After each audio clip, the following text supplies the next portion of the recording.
Oh, don't worry, it's not alcohol, it's just kombucha. Let's talk about the Chicago Bulls. Offseason review, they drafted Wendell Carter Jr. with the 7th overall pick and Chandler Hutchinson with the 22nd overall pick. In free agency, they re-signed Zach LaVine to 4 years and $78 million. They signed Jabari Parker to 2 years and $40 million with the second year as a non-guarantee.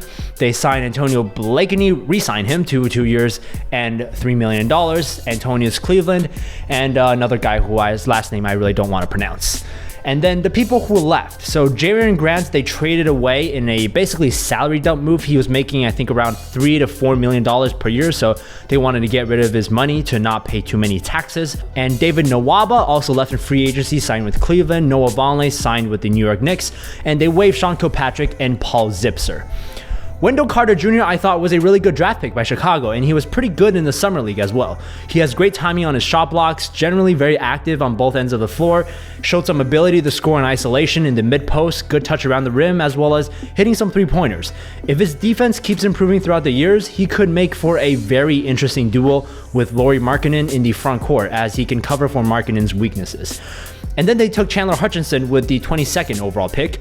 4-year player out of Boise State, averaged 28 and 4 in his senior year, 6'7" with good length. First off, let's please calm down the Pippen comparisons. All right, Jesus Christ, why do people do this? Okay, now that we have that out of the way, despite being a 4-year player, I think Hutchinson has a lot of potential and a very high ceiling.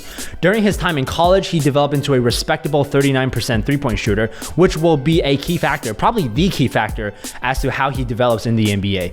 For a guy at his height, Hutchinson is a great playmaker who sees the floor really well, although some of his passes can be quite reckless. One thing that he does struggle with offensively is creating separation. You see this both in pick and roll situations and when he's driving towards the rim. Bulking up physically will help him a lot with his finishing, and a better handle will also help him with creating space. I would say that the most intriguing part about Hutchinson is his ability to guard multiple positions defensively, which can be hardly understated in today's NBA. He's got the right size for it, he's got the rebounding ability, and he's got many of the right instincts. Let's talk free agency. The two big deals were re-signing Zach LaVine to 4 years, $78 million, or more specifically, match Sacramento's offer of the same amount. I think that as long as Zach LaVine doesn't get injured again, this deal is fine. It's a worthwhile bet. Jabari Parker, 2 years, 40 with the second year unguaranteed. It's a really weird contract. That's all I can say. I can't decide if this is necessarily good or bad, but it's just really weird.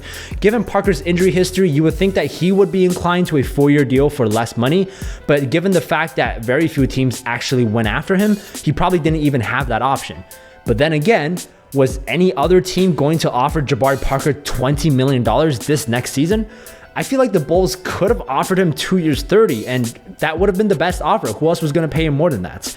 Maybe there's something I'm missing or something I don't know. But paying Parker 20 actually kind of limited Chicago's options this year regarding their other players, most notably David Nwaba, who left. The good news is that if Parker underperforms this next season, Chicago can just get rid of him and still enter next year's free agency with some cap space to spend. Overall, I'm giving the Bulls an offseason grade of a B. I like both draft picks. I like that they kept Blakeney. I'm pretty neutral about the two re-signings, and I'm knocking them a bit for not being able to keep Nwaba and also trading Jarian Grant away for nothing. Here's their projected roster. I left out the last 3 to 4 players on the depth chart just because there's no guarantee they'll even survive this season. Despite how young and inexperienced the team is overall, I actually kind of like their bench player. Like, this team has solid depth. There's a good combination of shooting and defense, even if none of these players jump out of the page. I would like to see Fred Hoiberg play Wendell Carter Jr. and Lauri together as much as possible, since those are the two key pieces to your front court in the future, and it's worth seeing whether or not they'll even fit together. I'm not ready to call this team a playoff sleeper because they still have a lot of work to do offensively and defensively. Defensively, they really need to figure out how to cover for Jabari Parker's defensive weaknesses, and if Markkanen doesn't improve, that starting lineup could struggle immensely on the less glamorous end of the court. Offensively, they were one of the worst teams in the league last year. If Zach LaVine and Parker are both healthy, I think they can maybe crack the top 20 offensively. And of course, a lot of this does depend on how Lauri Markkanen develops in his second year in the NBA.